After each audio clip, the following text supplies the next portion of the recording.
जय गौरभक्तवृन्द जय जय श्री चैतन्य जय नित्यानंद जय द्वैत चंद्र जय गौरभक्तवृन्द हरे Krishna Krishna Krishna Hare Hare Hare Ram Ram Ram Hare Hare.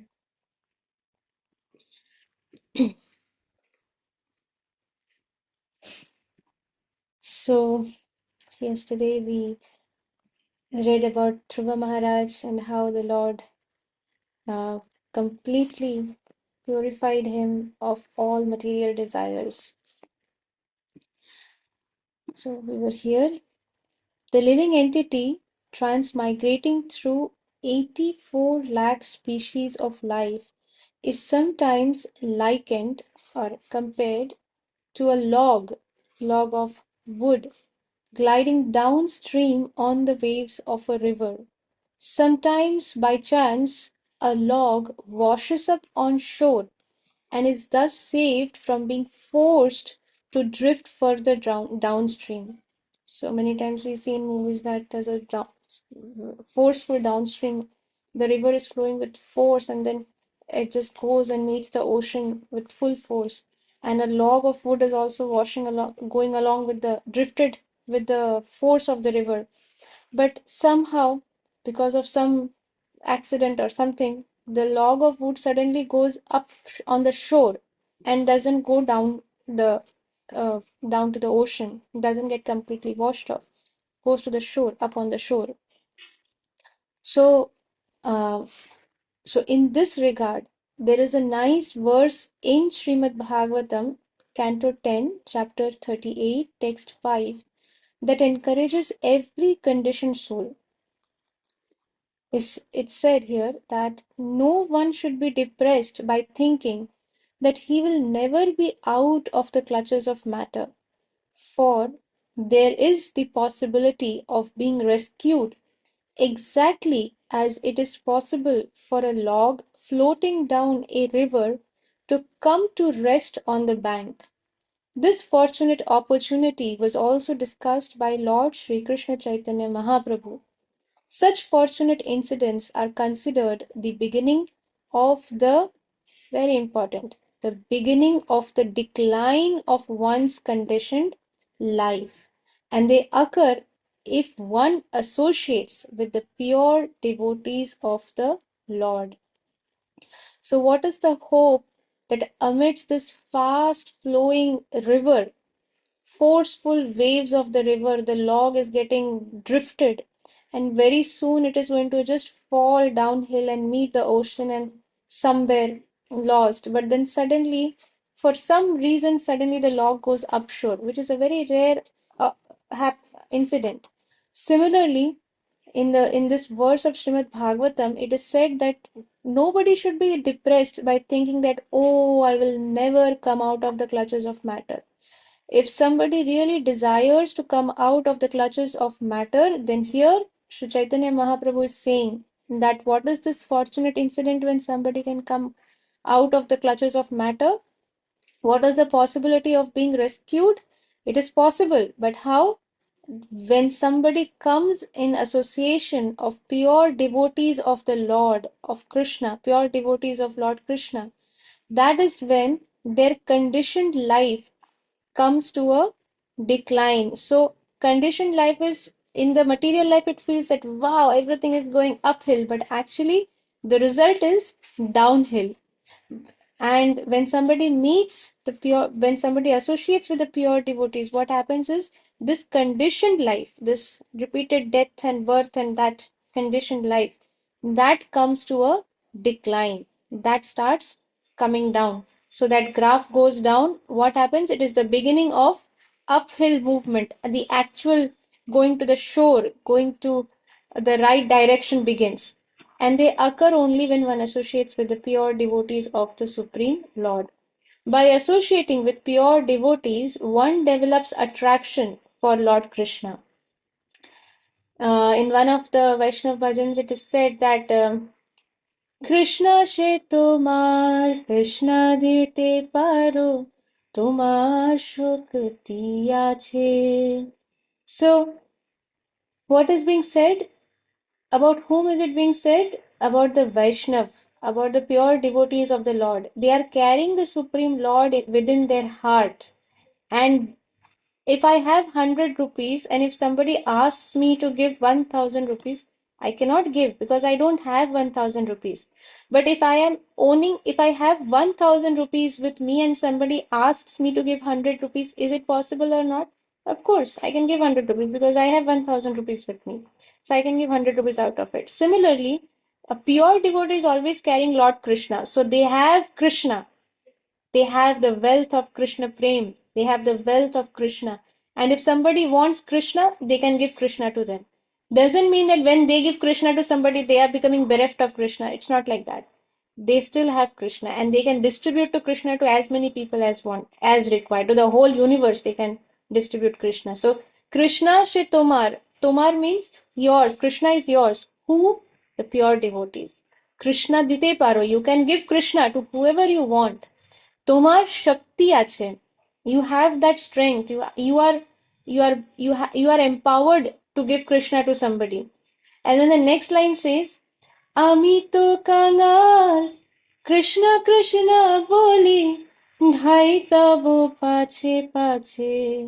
I am kangal, I have nothing, I'm wretched, I have nothing, I don't even have a penny, but and I'm running behind you. Dhai tava pache pache. Behind you, I'm running, calling out, Krishna, Krishna, please give me Krishna, please give me Krishna. Just like if you see in Mumbai, our Lokamohan Krishna Prabhu, he is from Maharashtra, he's from Mumbai. So there is a place in Dharavi. That place, if you see, there are tiny, tiny kids running behind people. Please give something. Please give something. Please give something. They're running behind people, begging for alms. Like that, we have to run behind the pure devotees, begging for Krishna. We are also like those children, but we are in want of Krishna. So we should beg like that. Please give me Krishna. And how? By serving the pure devotees. How to serve? We should understand what will please this devotee. Pure devotees are pleased very, very easily. They are so compassionate that they are pleased very easily.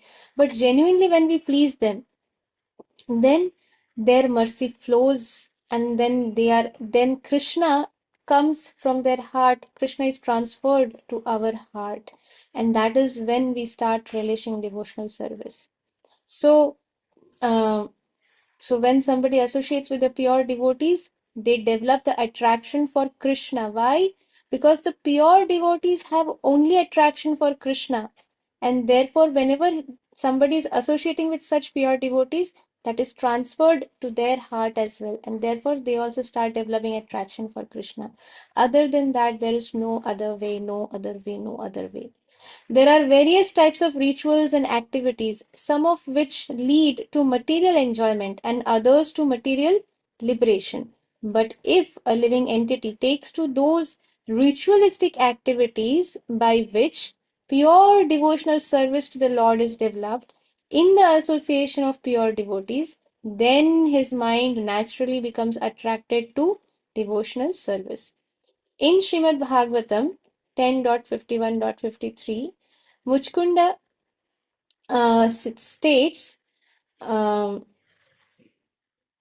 so this is King Muchukunda, very nice stories there in Bhagavatam. So he states, Bhavapargo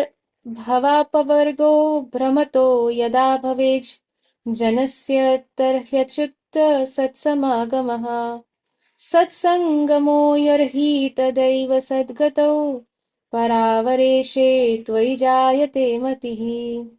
My dear Lord, while traveling in this material world through different species of life, a living entity may progress toward liberation. So, when somebody is traveling in these different bodies, different species of life, there may have been times when they are going toward liberation, they are progressing towards liberation. But only when he gets the chance to come in contact with a pure devotee can he actually be liberated from the clutches of material energy and become your devotee, the devotee of the Supreme Personality of Godhead. Because even if There may have been instances when we have progressed towards liberation, but just because we did not have any pure devotee association, therefore we had no taste for Krishna. And in voidism or in impersonalism, where we don't have a personal form that we are attracted to, since there is no such attraction, it's like it's a trial and error thing that okay, I am progressing towards something, but there is no taste in it. There is no um I mean, what are you attracted to? There is nothing. It's just a desire that, okay, I want to get liberated. There is no activity, there is dullness, there is nothingness.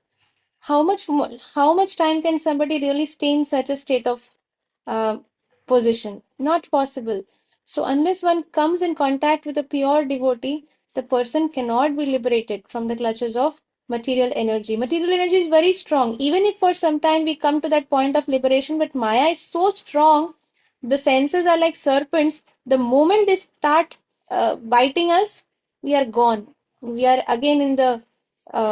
So there is, we see there is a Saubari Muni in our Puran. So many examples are there. There is Vishwamitra Muni, sage Vishwamitra, and Saubari Muni. Vishwamitra, he did tapasya for 30,000 years, if I'm not mistaken. 30,000 years. Okay, he was doing tapasya, ghor tapasya. And then what happens? One day, Menika comes, starts ringing her anklet in front of his ear, starts dancing, chiching, chiching, chiching, chiching. And Vishwamitra Muni opens his eyes and he's completely, he's lost. He's like, oh wow, she's so beautiful. 30,000 years of tapasya. So it's not easy. Without devotional service, unless we are engaging our senses, what is the point of closing our eyes when Krishna has given us eyes to see Him? See the form of Krishna. If we are not seeing the form of Krishna, we are bound to get entangled. Then Maya will make us see what she wants us to see. And then we are gone for a toss. Gone. Krishna has given us hands for what? Just to sit doing nothing? No. Engage in devotional service. Cook for Krishna. Or serve Krishna, the deities of Krishna. Sometimes people think, yaar, ye to murti hai. Who said it is murti? Have you ever served these deities? Then you will see the reciprocation of Krishna. Krishna is the supreme personality of Godhead. He can manifest in even a stone. What to speak of the deities that are lovingly and served with devotion. So this is required. So unless somebody really comes in touch with a pure devotee, really tries to understand that, okay, how can I come out of this, of all this suffering? This is, an intelligent man should ask these questions. Intelligent person is not somebody who is a topper in a school and then a topper in a college and then a multi-millionaire job he's earning in lakhs and millions. Okay, what is the purpose of all this? When you are going to die, what are you going to really take with yourself? Nothing. Absolutely nothing. And when you are going to die, what is the guarantee that you can really enjoy all of what you have got? What is the guarantee? And what is going to happen after death? Nobody asks. Is that really an intelligent person? Or is he an intelligent person who asks these questions that why should I work for 9 hours? Why? What is the reason? What is the purpose? Why did I get a human body and why the others have got an insect body? Why there is a dog and cat and why this variety?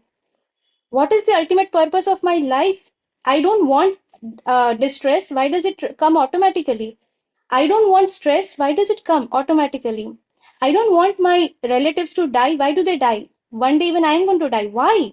And what is going to happen after my death? If somebody does not ask these questions, that person, sorry, even if that person is some Nobel laureate, does not qualify as an intelligent person because he is ultimately not his own well wisher. He doesn't know how to save himself. Ultimately, people think कि there's just one life, enjoy, and then after death, किसको पता है? And the problem is, dear devotees and dear anybody who is listening to this and or whoever it may be, the point is that we are not the body. We are the soul within the body. And we are traveling 84 million species. We have been transmigrating body after body, taking birth in different bodies. Now we see that, okay, our parents are so and so. But we have also got parents in the dog body. We have got parents in the cat body, in the mosquito body, in worms. bodies of worms. We have been in that body also. That is, we have lived as a worm. We have lived as a snake. So unless we really question this, how can I come out of this cycle? I'm done. Now I just want to come out of the cycle. That is where the progress towards liberation starts.